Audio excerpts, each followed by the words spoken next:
We are recording. Come on, OBS. Recording and streaming on Tuesday, October 8th, 2024 at 10:02 a.m. Eastern Time with Mr. Mike Vecchione, who's been on here a zillion times. You were just on with Jimmy Dennedy last week. The links to all of your books are in the description, but today we're going to talk about The Sculptress, which I believe at one point was one of the short stories you had done, and you fully fleshed it out.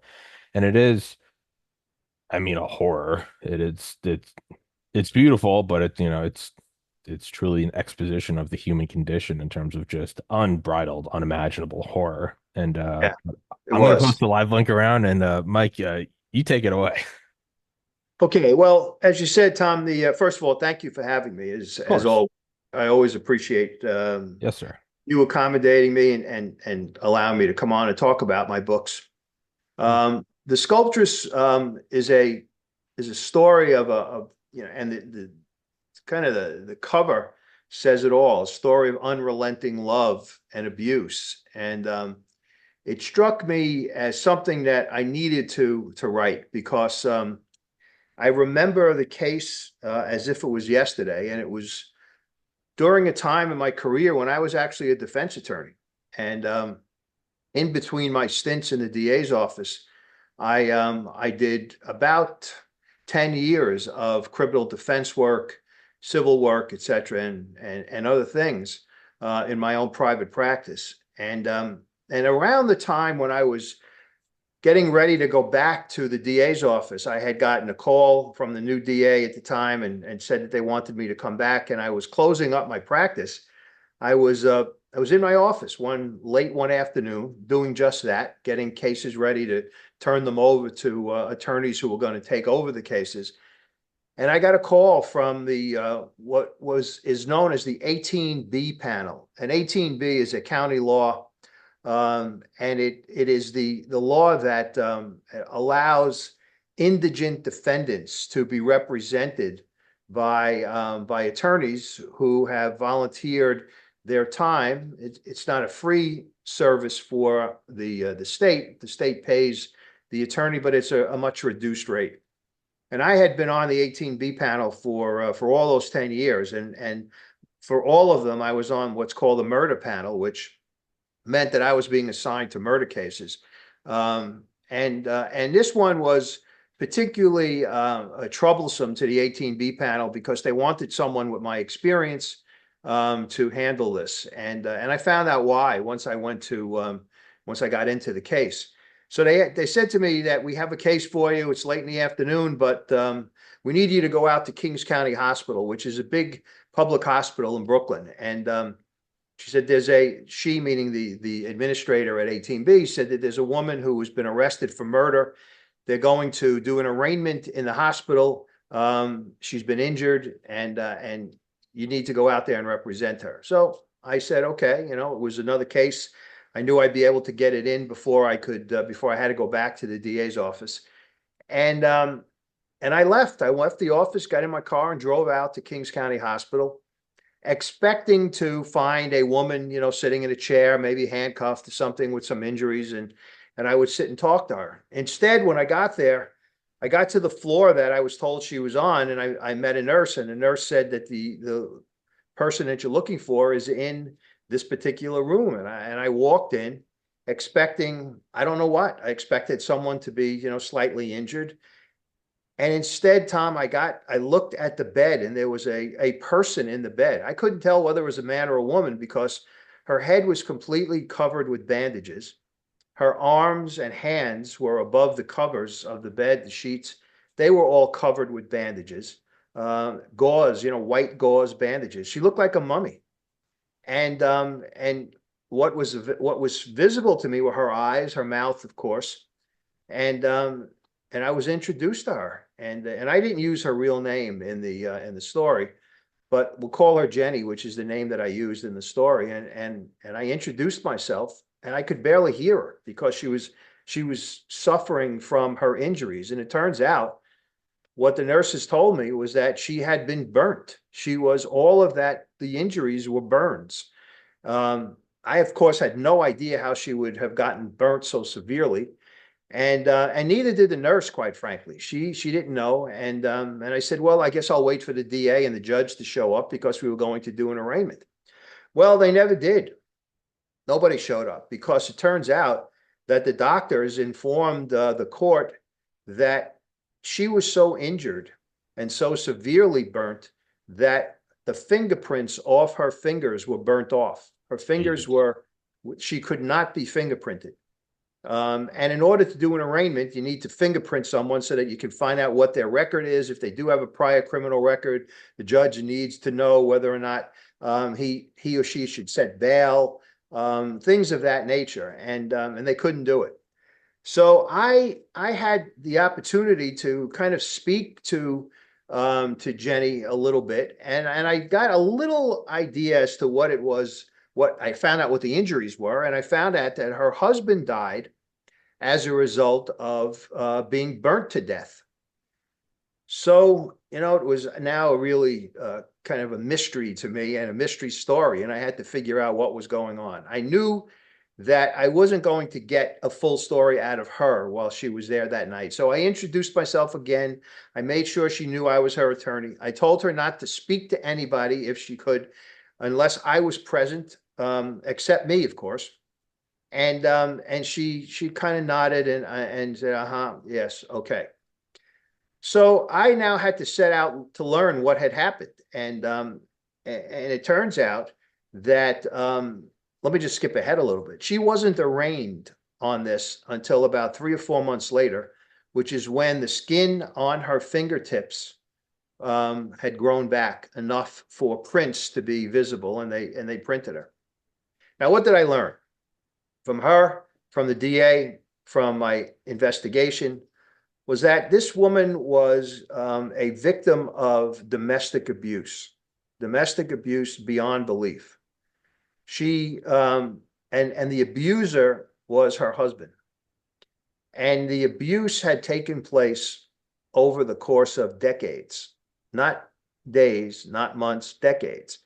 They were married when she was a young woman, a sophomore in college, and she married this guy who she fell in love with very deeply.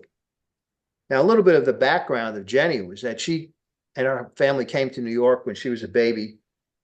She went to parochial school. She went to Catholic grammar school, high school, and when she graduated from high school, she was accepted into Pratt Institute in Brooklyn. And Pratt Institute is one of the foremost art schools in the entire country. And when I say art, not just simply painting or sculpting, as she went into, but things like acting, etc. In fact, I think Robert Redford graduated from and writers, things of that nature, or persons of that nature. So she took to sculpting when she was a freshman, and that was going to be her quote unquote major, so to speak. And she was very good at it, from what I learned. And I learned all of this because I did a full investigation myself. I spoke to a lot of people who knew at the school, who knew her, etc. And she was on her way to becoming a very, very successful sculptress. She loved what she was doing. Of course, she was still learning, but she had teachers who thought that she had a talent and recognized the talent, and helped her along the way. And as happens in life, she met this guy Gary, who wooed her, and she fell in love with, and she fell in love with him so deeply, and he was so kind to her and so nice to her, and that she decided to leave school because he wanted to get married, and he wanted her to raise their children, and he said, you know, I will support the family, etc. So she did. She left school, never gave up the sculpting, however. She continued to do that, continued to perfect her art, and she was able to have contact with the professors at the school and the instructors who she would bring her work to, and they would critique it, and they would help her along and tell her what needed to be done to make it better, etc. In the meantime, this guy Gary was looking for a job. They got married, by the way, looking for a job, and he was unsuccessful. And he became more frustrated every day because he couldn't find the job. So what he decided to do was to join the army. Now this is post Vietnam, so it wasn't a matter of him going into war, volunteering to go into war, but he was going into the army, and he felt that he would, I guess, learn a trade, find a way to, when he got out after the Hmm. 2 year stint, to support his family. Well, as you know, people go into the Army, Marines, wherever they go. There's a boot camp, basic training over a few months. And she expected him to be back after this basic training stint. And instead, he comes home somewhat early. And she was puzzled, and he said, no, no, everything went well. I was good what I did. They graduated me, and now I'm home waiting for my permanent assignment. He knew he told her that he may be sent overseas, but that was what was coming next for her. And she accepted it. Of course, I told you she loved him. And I mean, she had no hint that anything was wrong until one day, shortly after he came home, he knocked on the door, and she opened it, and there were military police officers at the door. And they were there to arrest Gary. Why? He deserted. He didn't finish his basic training. He deserted. And he lied to her, which, more than being taken out and, I guess, facing charges that troubled her, what troubled her more was the fact that he lied to her. She had put so much trust in him that she couldn't handle that. She just was very, very upset. And he was taken away. And she told me later, when she started to think about it, she got over the lying somewhat. But what she felt was now, and this is a tip as to how much she loved this guy, what she really felt was pain, not for herself, but for him, because she knew that when he finished when he went and actually got an assignment, he was going to be treated poorly because he would always be considered a deserter. So that kind of opened up my eyes, because I knew, I'll skip ahead a little bit, I knew what he had been doing to her. So I said, you know, Jenny, how did you justify that to yourself? She says, Mr. Vecchione, I love this man. And I didn't want him hurt. I didn't want him to suffer. I didn't want him to have, what I've suspected was going to be a very difficult time, 2 years in the Army. So, it kind of set the stage for me as to what kind of person I was dealing with. And I used all of this stuff later on when we actually tried the case. So he does his 2 years, and he comes back to Brooklyn, where she still was living. I just don't remember if they had a child at that point or if it was later. I think it might have been after he got back. But in any event, he came back, and she told me that the Gary who left me was not the Gary who came back to me. He was a drunk. He was a drug abuser, an addict. He was angry all the time.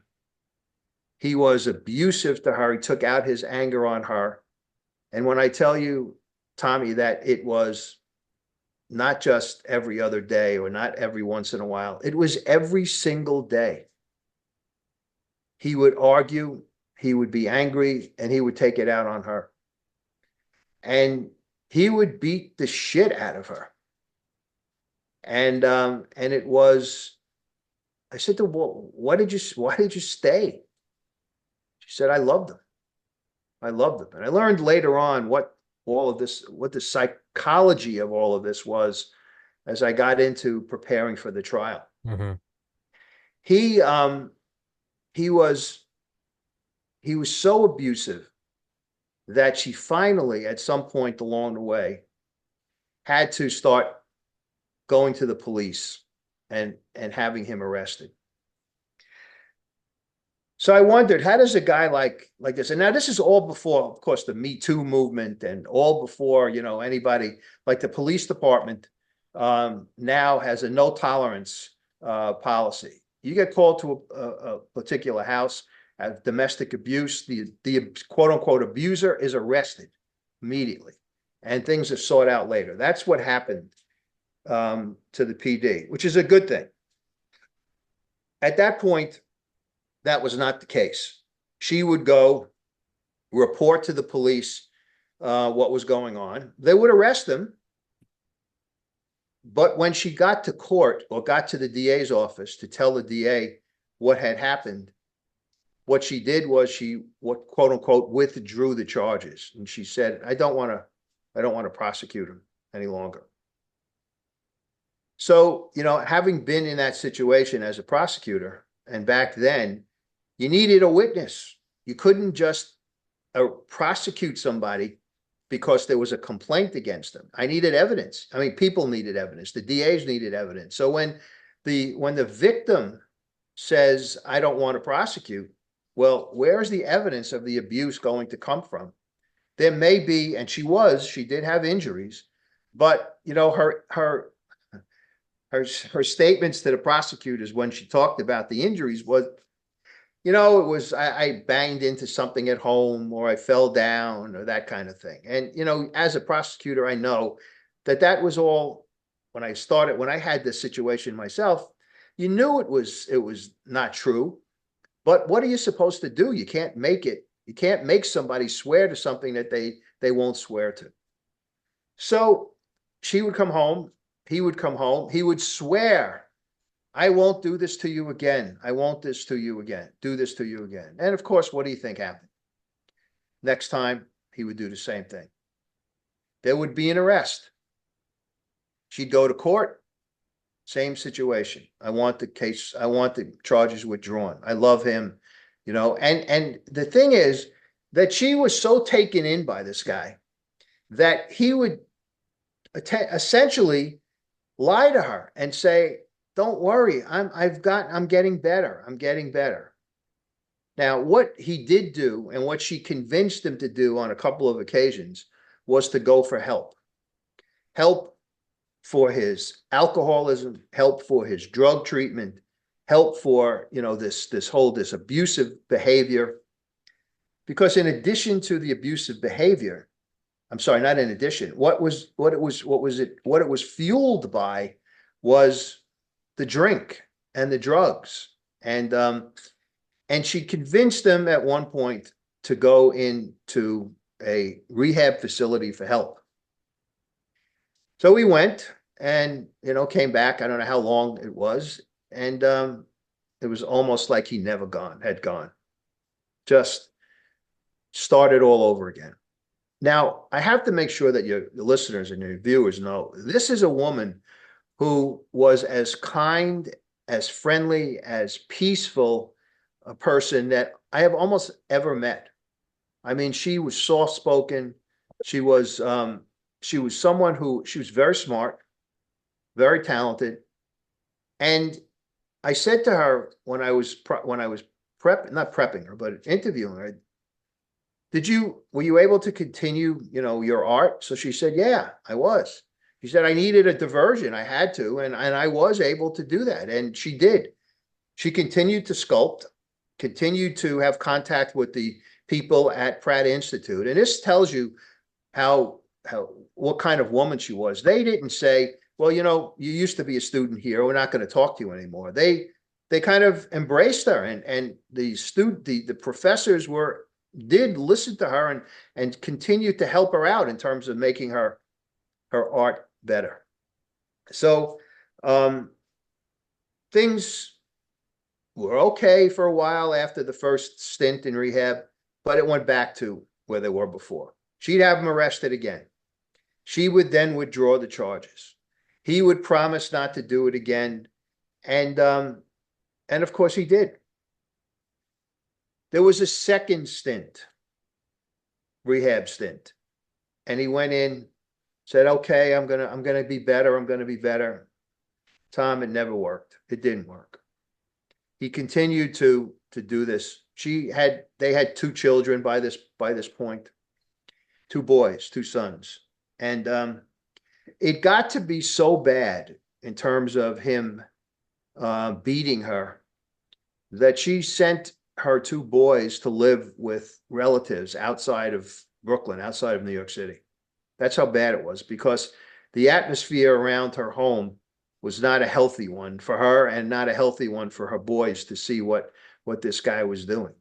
And he continued drinking. He continued the drug abuse, and continued to beat her. And she continued to have him arrested. And I forgot now what the number was. It was like 7, 8, 9 times or something, where she would have him arrested, and she would then withdraw the charges, because he always promised. And this is a situation where she psychologically, and I learned this later on, had no choice but to withdraw the charges in her own head, because it's this kind of what she was suffering from is called battered woman syndrome, and it's a subset of PTSD. So she didn't know that. I didn't know that until later on. So it finally came to a head at one point, and she finally had the guts to throw him out of the house, the apartment. She just evicted him, said, get out. She lived in the projects, New York City housing, and she threw him out. Now, that didn't stop him, however, from coming back to the apartment almost every day, several times a day, begging her to take him back, begging her to forgive him, to please take me back in, take me back in. There were times when she did, even after she threw him out. She told me about one situation where she felt so bad for him and took him in one day, and she even opened up a bottle of wine. It's just crazy. Yeah, no, when I And read that, I sat, was like, what the fuck are you doing? yeah, sat a bottle of wine to sit down and to talk this over. This guy was an alcoholic. Yeah. So, of course, that didn't work. Halfway through the bottle of wine, he would start again, and begin to beat the hell out of him. But now, Tom, things started to escalate, and he kept on with the idea that I'm going to kill you if you have me arrested. Keep I'm going to keep kill you. keep talking. I got the dryer's beeping. Keep talking. I'll be back in 10 seconds. Okay.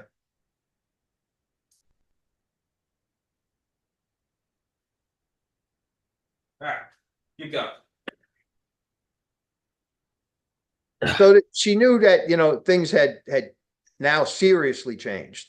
And so she began to have him arrested again. And instead now of dropping the charges, when he was prosecuted, the result was this paper order of protection, which meant that he had to stay away from her, couldn't come within, I forgot what the number of feet is, of her without being arrested again by the police, violating this court order to completely stay away from her. Well, you would think that that would work.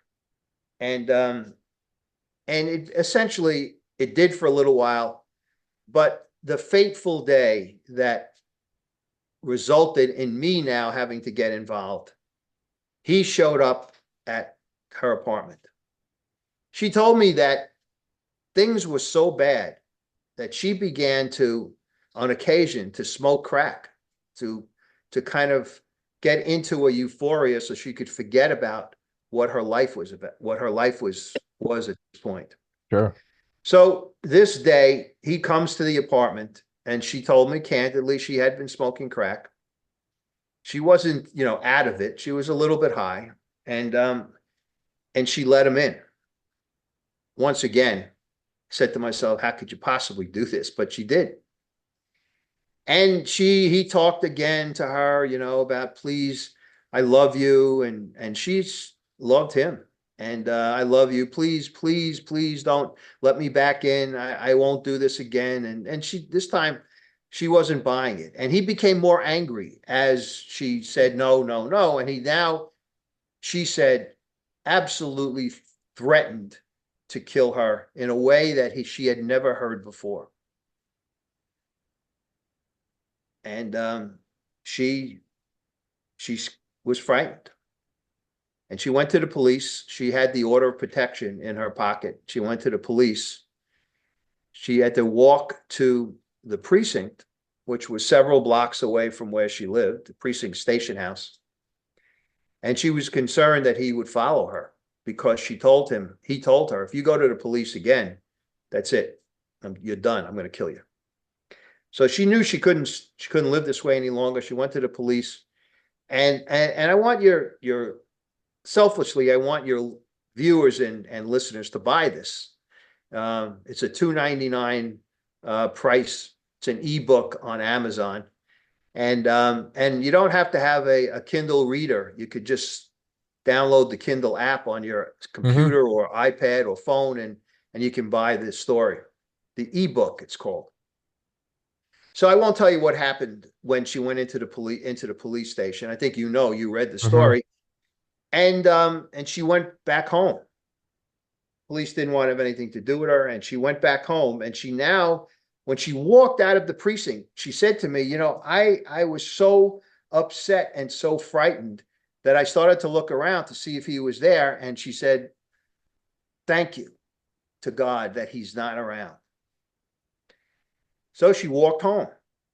Well, when she got home to her building, outside her building, there he was. And he knew where she had come from, or at least he suspected he knew where she had come from. And he started to beat the hell out of her on the street. Jesus. Right in front of her building. It got so bad that he took her head and started to bang it against the concrete side of the building.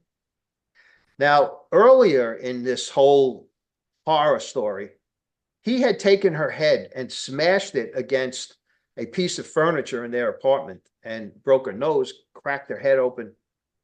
So she knew what he was capable of. So when he started to bash her head against the side of the building, she said, I really didn't know what to do. I just needed to get away from him. And she was lucky enough to push him away and get into the building and up to her apartment. Now, she got in, closed the door. And here's I will give this to your listeners. Here's the little rub. New York City Housing Authority is one of the worst sets of buildings you could possibly imagine. There are all kinds of good people who live there, but there are also bad people who live there. But the authority itself, is just, they're not taking care of the houses. The buildings are not taken care of the way that you would expect them to. If something is wrong in your apartment, it takes days, weeks, months to get it fixed. And this is what the problem was with Jenny. The lock on her front door was broken. It wasn't working. And she contacted the housing authority, the superintendent, so to speak, of her building, and reported. And she said they just never showed up.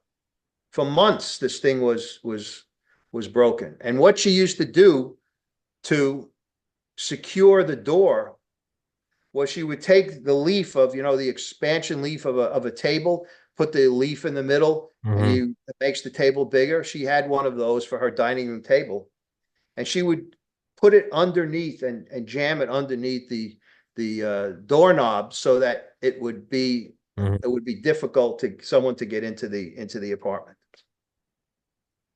So she said, I got up to the apartment, but he was up faster than I expected, and I couldn't get to the leaf to stick it under the door, and he just busted into the apartment. Now, keep in mind, she had thrown him out. He didn't belong there. This was not his apartment any longer, and he began again to threaten her and to say that I'm going to kill you. And she said to me, he had said this a lot in the past about killing me. She said, this day I knew, based on his tone and where I had been to the police station, I was a dead woman. He was going to do this. She said, I looked around and I had nothing to defend myself with. And she found on her kitchen counter a bottle of paint thinner. She had had her apartment had been painted, and the painters left the paint thinner there. And she took the paint thinner and she threw it at him, splashed it all over him, thinking that the noxious liquid, would get in his Hmm. nose and he'd leave the apartment. Well, he backed up a little bit, but he didn't leave. He started coming at her again, and she knew that she needed something else. So she found that there was I think a paper bag on the counter as well. She took it, she rolled it up, and she lit it on fire with the stove. And she was thrusting it towards him, like get away, get away, get away kind of thing. And he left. He left. He got out, left the apartment. She said, thank God, I was just about to go and now get the leaf from the table, put it under, and I hear him screaming outside in the hallway of her apartment. And she said, I looked out and he was engulfed in flames. And he ran down to her neighbor's apartment downstairs, kicked the door open, and she followed him. And he was in the bathtub of the neighbor's apartment, totally engulfed in flames. The shower curtain was engulfed in flames. And I said, what did you do? She says, I went over to try to put the fire out. She leaned over the bathtub, and now with her hands and her arms was attempting to tap out the flames. Of course, didn't work. And the only thing that resulted was her ruining her hands, burning her arms. Her face was burnt. He was dead. So the police were called, and they arrested her. They arrested her for murder. And that's how I got involved. Now, when I looked at all of this, I said to myself, how could the DA's office possibly charge her with murder when she was not only defending herself, but she was defending her home? In New York and other states, if someone is in your home illegally, you have the right to use force against that Hmm. person to protect yourself. It's part of the law. It's part of the self-defense law, the justification statute. So I was very, very upset, quite frankly. I mean, that was my prior office. It was an office that I was going back to, and I knew the prosecutor who had the case. I think he had no choice. I really do. I think that people in that office left him with no choice but to charge her with murder. But think about it. Think about you in your home right now. Someone breaks in. You're going to do whatever is necessary to protect yourself and to protect your house. And you live in Maine. I don't know what the law is up there, but I think you probably have the right to defend yourself and probably have the right to use deadly force against someone who's in your apartment or in your home illegally. Regardless of what the law is, I'd rather, I think we talked about, I'd rather be judged by 12 than carried by 6. Correct. In Correct. And Maine, you that, can, but regardless, I have a gun. yeah. I would shoot and kill them without. Well, that was her. That was her thing. And think about this. It was not, this was she had inadvertently touched his clothing when she didn't realize she'd done it. When she was thrusting that bag, the flame at him, she had inadvertently touched him apparently. And the paint thinner went up, that's, what that is. And it went Yeah, up like a torch. yeah. So, so I had to deal. So now in my own head, I had to deal with a couple of things. One, how do I convince a prosecutor, first of all, to try to dismiss the case? How do I convince a jury and a judge to dismiss this case down the road? And because and what argument do I make that is going to carry the day with regard to self-defense? But there was a second problem for me. I had never handled a domestic violence case in my career. This is the first time I had ever done anything like this. And this wasn't the normal to me, it wasn't a normal case as far as domestic violence is concerned, because there was the added problem of her having had him arrested many, many, many times before and withdrawing the charges. And one of the things that you have to show in self-defense is that she was in reasonable fear of her life. Mm-hmm. And I said to myself, how is a jury going to buy that she was in reasonable fear of her life this day, when in other times when she was there, she would drop the charges against them and tell the prosecutor, I don't want to prosecute him? How? I could see a prosecutor arguing, she wasn't fearful of this guy. If she was, she would have had him arrested, the first time, second time, or third time, and prosecuted him Yeah. those times. So that was a problem for me. I had to figure out, how to get around this dilemma. And in the meantime, Jenny was recovering, and I would have her in the office and talk to her. And finally, as a result of talking to an attorney who was considered to be an expert in New York, this kind of case, he had done a lot of defense work of women who had killed their husbands, who were victims of domestic violence. And I went to talk to him.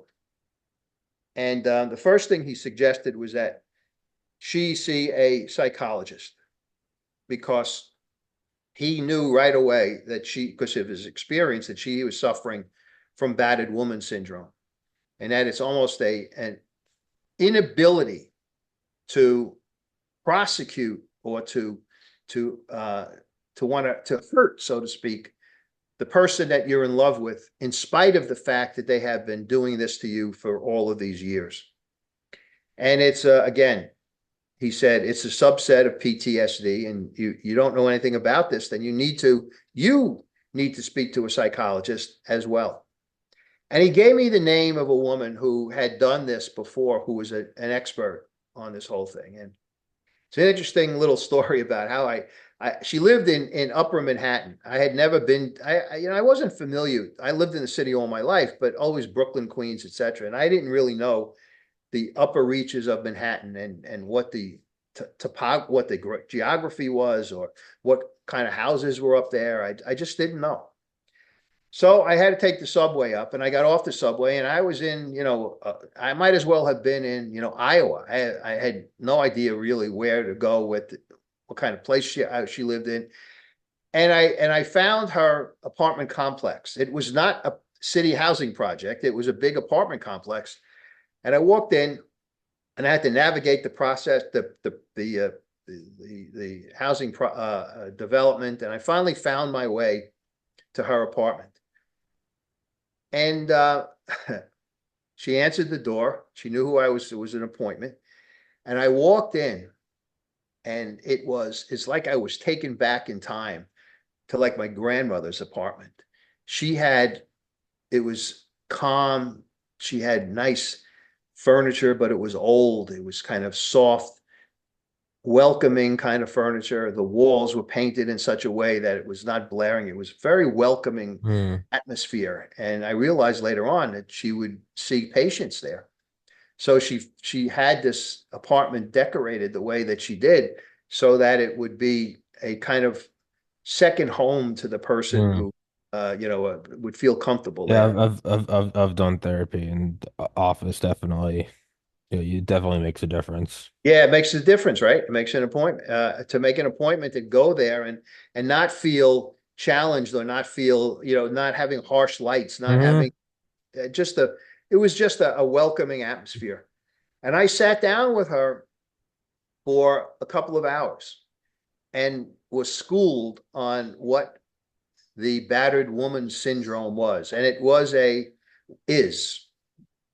And it was this defense and psychiatric phenomenon that had been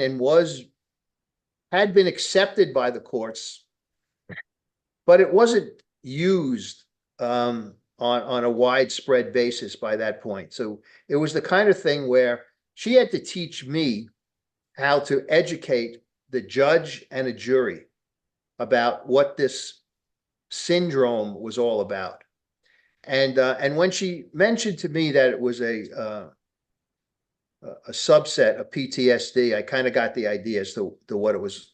I got the idea what it was about. And after a couple of hours, I felt I knew enough to be able to now go to do my research in a way that I wasn't going to flounder around looking for books or articles to help me. She pointed me to what I needed to be pointed to. But I then said to her, "You need to see my client, do you not?" She says, "Oh, yes." She says, "In fact, I will take her on as a patient because I could see, based on what you've told me, that she's going to need my help." So Jenny agreed to go see her. And over now months that she saw her, there came a point where I had to bring her into the office. I forgot what it was, what it was for. And she walked in, Jenny walked in, and it was almost as if, Tom, I didn't recognize her. She had gotten herself together. She was dressed well. She carried herself with a little bit more confidence. And even though it was, I think it was late summer, maybe, when this first meeting after all of the time that she spent with the psychologist, I should say, she was wearing gloves. And I didn't say anything to her, but I knew that that was the psychiatrist or I keep saying psychiatrist. She was a psychologist, the psychologist telling her what to do and suggesting that she wear the gloves. Why? Because she was so embarrassed by her hands being in the condition that they were in, because they were essentially destroyed. She was, by the way, she was never able to sculpt again. Never, because the fire had destroyed the nerves, etc., and she didn't have feeling or anything of that nature. But they also looked ugly, and I knew that bothered Jenny. So it was a little thing. Wear gloves.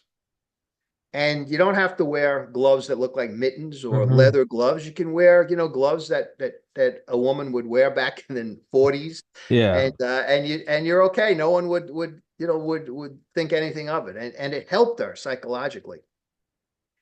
I was stunned at how just the few months that she spent with the psychologist, how how much she had gotten better, so to speak. How in terms of her own self-worth, her own uh, ability to now sit with me and tell me the story, not necessarily totally without crying, because before this, anytime she told me this story, because I went over it with her many times, she would cry like a baby, particularly at the point where she would tell me about what she did with the noxious liquid and the fire. And she reiterated to me many, many times how much she loved Gary and how sad she was at what she had to do to him in order to protect herself. She was very, very upset initially that he was dead at her hand.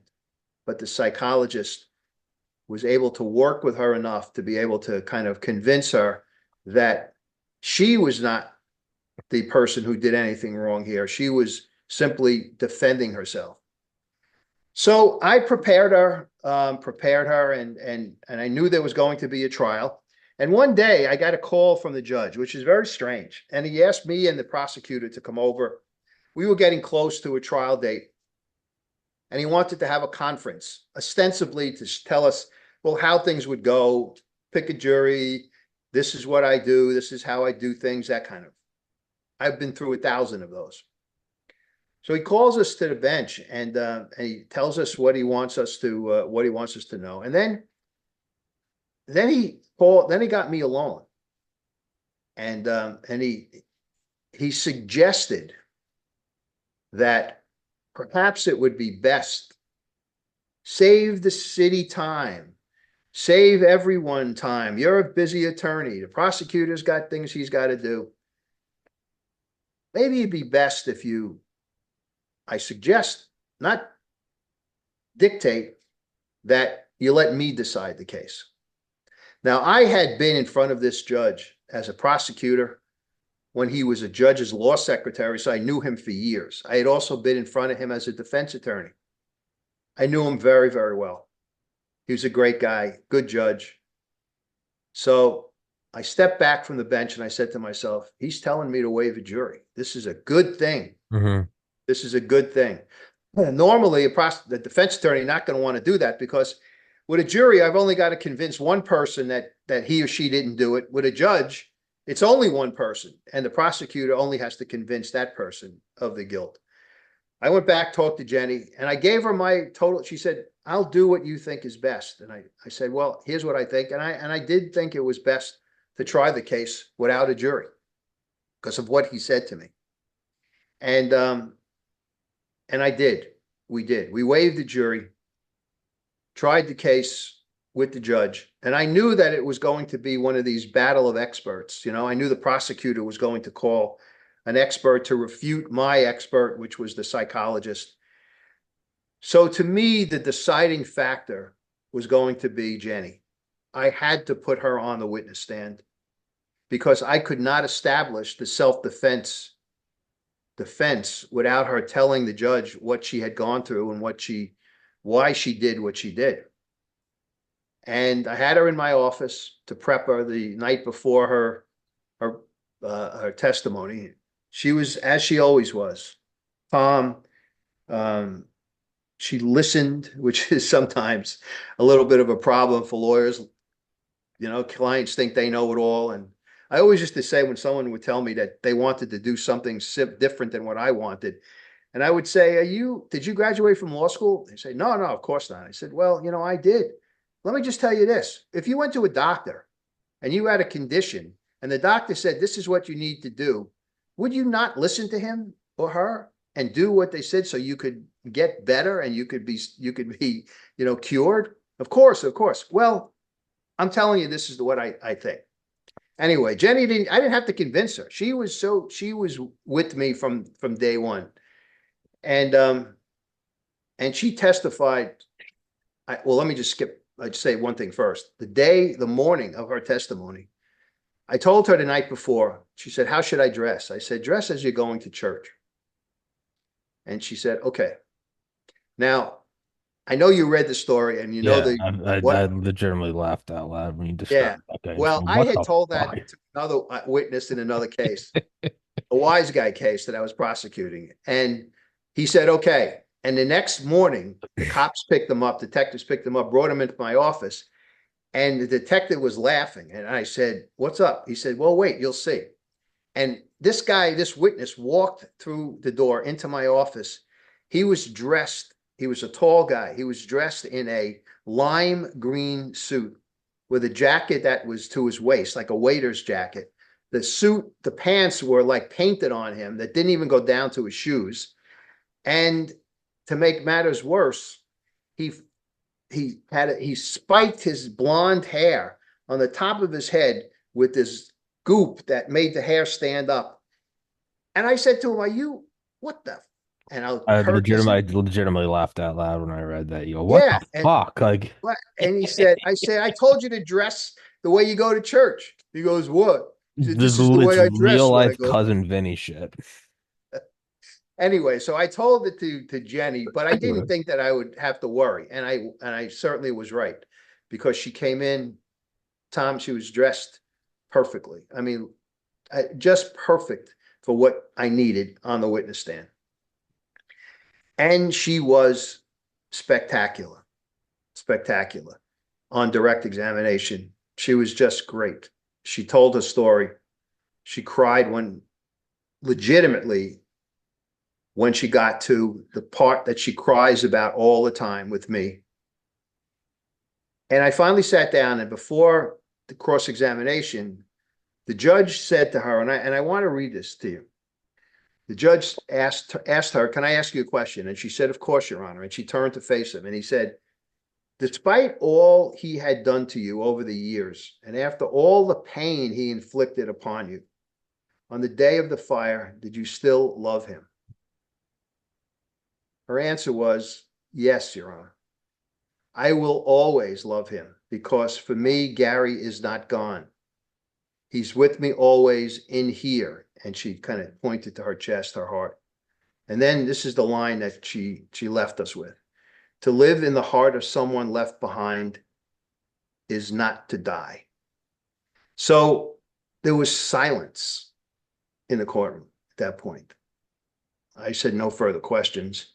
And then the judge said to the prosecutor, we're going to take a break. If you have any questions for this witness, we'll begin cross-examination. I knew that was a good sign. The trial went very well. And again, I'm not going to give away the ending because I think it's an ending that I was as you read, I was surprised, but it was an ending that was fit. It was a fit ending for the very end of this story.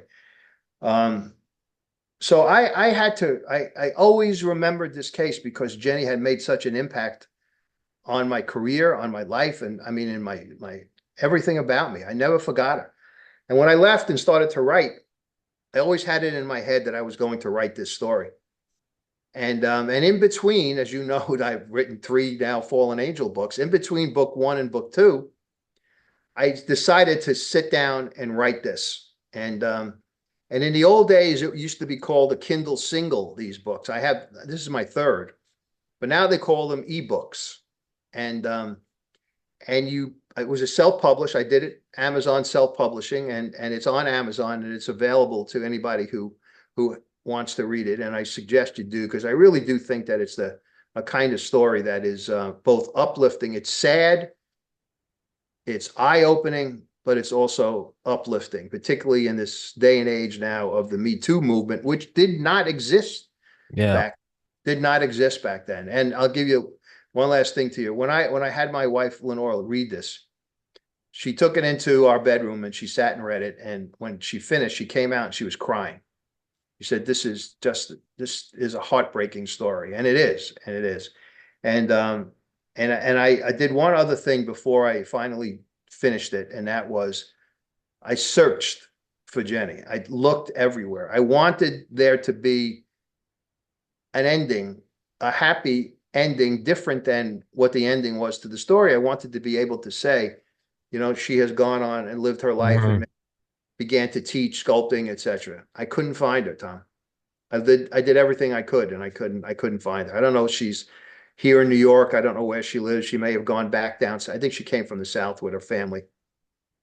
But that's the only little piece that I wish that I could have kind of put into the end of this book was, to say that she's now living a life happily ever after. But I truly believe she is, because when she left me from the courthouse the day everything ended, she hugged me and she basically said to me, I'll never forget you. You saved my life.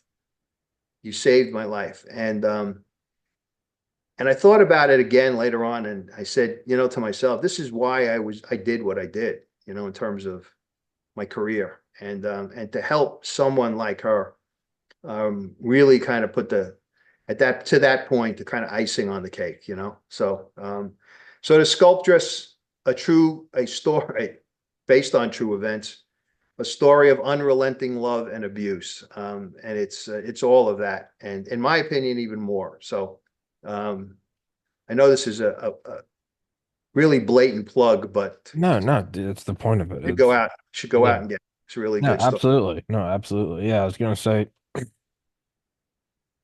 I wonder, it seemed, again, from whatever little understanding experience I have in life, it seems like that was probably not as like bad, like beating the dog shit out of your wife. Like that's not good. That's not excusable. But in speaking in like the most general terms, it does seem like that probably was not uncommon through most of human hit, and not excusing like real abuse, but in terms of even a fraction of that, it doesn't make it right or wrong. I'm just making an observation. No doubt, no It doubt. seems like and also in addition, not just that, but it also seemed to be, and like the woman stuck with the guy. It was just that's what the man does, and if he's stressed from work, he might hit you. And I'm not saying it's right. I'm just it seems like that was more almost like a remnant from the old world. Not necessarily, to the point of killing someone, but just that general idea of like, a husband's home from work and he's angry and you got to have a drink ready and dinner ready. It seems like that was kind of just the norm. Hmm. Not right or wrong. I'm just making an observation. It seems like that was when you say like I still love him and I always will. I think if you went back to like, pre or post World War II and saw a guy crack his wife or something in the kitchen, you and I might be like, what the fuck was that? And she might be like, well, that's my husband. Yeah. Oh, And there's no doubt.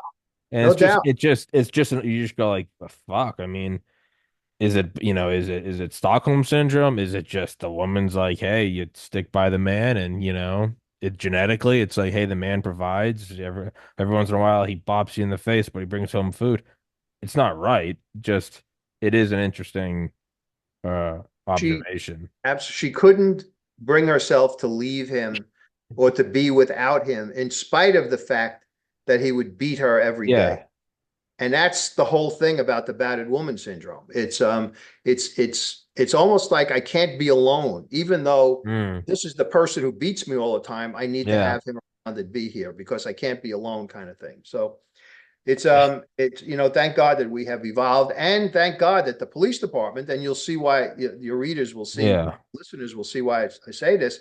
The police department has evolved, and Yeah. now it's a no tolerance policy. If there's a complaint, there's an arrest. Yeah. So um, Yeah. No, for us as screwed over as the modern world is, I mean, as much as I joke about, like, oh, you got to use proper pronouns and that's all just like banter. It is the the progress is objectively good. yeah, That doesn't, you know, beat the shit out of your wife. And it's like, that's what men do. Shut up. Like, that's not good. You can't, that's not good.